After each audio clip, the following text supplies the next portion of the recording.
लगातार भावनाएं रखी, 75 साल वाली बात भी रखी, ईवीएम का नोटा बटन वाली बात भी रखी,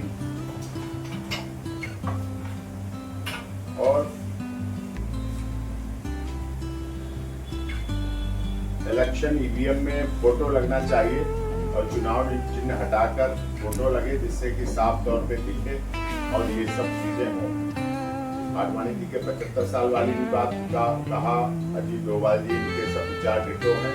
हमारे आदरणीय मुकेश जैन साहब जो कि धर्मरक्षक तारा सेना के राष्ट्रीय अध्यक्ष हैं और पटाखों को लेकर, सामाजिक विषय को लेकर, स्वच्छता को लेकर उड़ीसा, दिल्ली, भारत के विभिन्न क्षेत्रों में लगातार काम कर रहे हैं। ये भी बड़ी अच्छी बात है उनका, जैसा कि उन्होंने कहा वो सब बात को पूरा समर्थन करते हैं।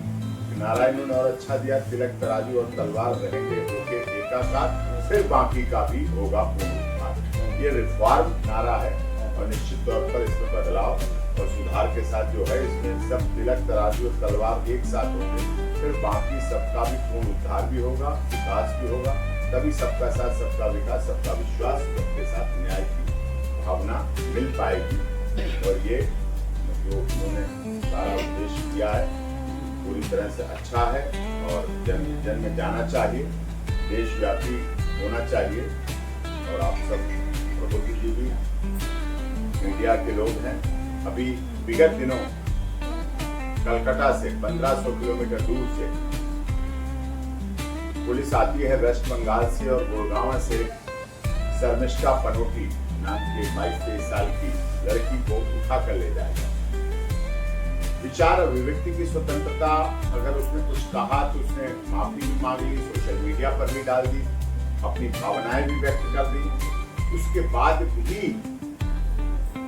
हरियाणा की पुलिस से परमिशन लेकर के कलकत्ता पुलिस आती है वेस्ट बंगाल की और हरियाणा की रहने वाली सोशल मीडिया इंस्टाग्रामर कहिए, जिस तरह से भी कहिए, कंटेंट क्रिएटर कहिए, उसको उठा के ले जाती है और पुलिस उसको परमिशन भी देती है, जो कि गैर कानूनी है, इलीगल है।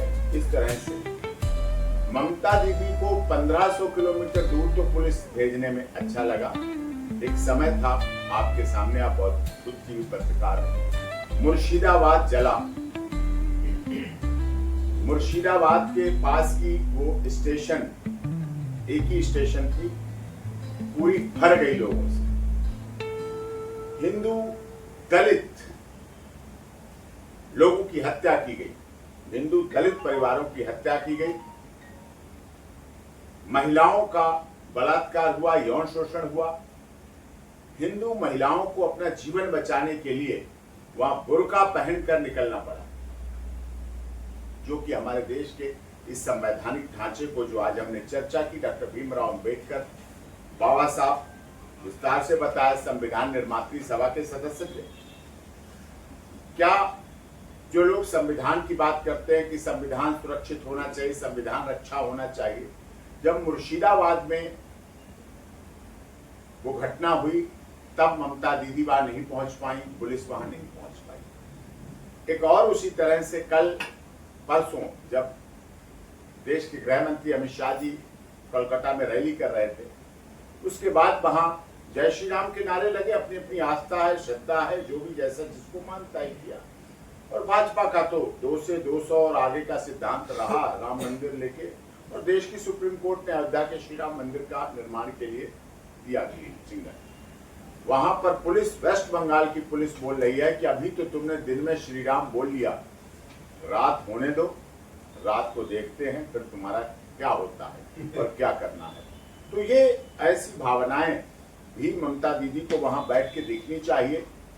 शर्मिष्ठा पनोटी तो 1500 किलोमीटर दूर से गिरफ्तार कर ली गई, न्याय होना चाहिए, रिलीज होना चाहिए। Being a supreme court advocate, supreme court देश के लोकतंत्र की भी रक्षा करता है, संविधान की भी रक्षा करता है, मानवाधिकारों की भी रक्षा करता है, ह्यूमन राइट्स की भी रक्षा करता है। और इसके तहत जो विचार अभिव्यक्ति की स्वतंत्रता है, बोलने की अभिव्यक्ति की स्वतंत्रता है, उसकी भी रक्षक है। सोशल मीडिया हमारे देश में अभी नई नई शुरुआत हुई, पूरी दुनिया में शुरुआत हुई नई नई, अभी हम इसके स्टार्टिंग स्टेज पर हैं। और उसका इस तरह से दुरुपयोग करके और उसके नाम पर, उसके द्वारा ऐसे निर्दोष लोगों को, एक बेटी, एक महिला, कहाँ हम नारा देते हैं बेटी बचाओ बेटी पढ़ाओ और बेटी को बढ़ाओ, और ममता दीदी एक खुद में दीदी हैं, बहन हैं, और ऐसी 22 साल की बेटी को, शर्मिष्ठा पनोटी को जिस तरह से इंस्टाग्राम पर गिरफ्तार किया गया वो बिल्कुल गलत है और हम सब लोग मिलकर उसका विरोध करते हैं। पूरी तरह से ये विरोध सरकार तक जाना चाहिए, सूचना प्रसारण मंत्रालय तक जाना चाहिए। माननीय सर्वोच्च न्यायालय में भी छुट्टियां हैं, वैकेशन है, लेकिन फिर भी हम इसका विरोध माननीय मुकेश जैन जी के द्वारा, भारद्वाज जी के द्वारा इसको वहां भी पहुंचाएंगे, जिससे उसके साथ न्याय हो, जस्टिस हो। Access to justice for all तभी हो सकता है जब न्याय सबको मिलना चाहिए, मिलते हुए दिखना चाहिए और ये होना चाहिए। कई बार ऐसा होता है जब कहीं कोई फिल्म बना देता है इस तरह से, उस पर झूठा मुकदमा लगा दिया जाता है, इस पर आरोप लगा दिया जाता है, वो नहीं होना चाहिए और उस पर बदलाव आना चाहिए। यही है। मैं एक सेंटेंस जोड़ूंगा अपनी बात में, एक सेंटेंस बस। स्वच्छता अभियान के नाम पर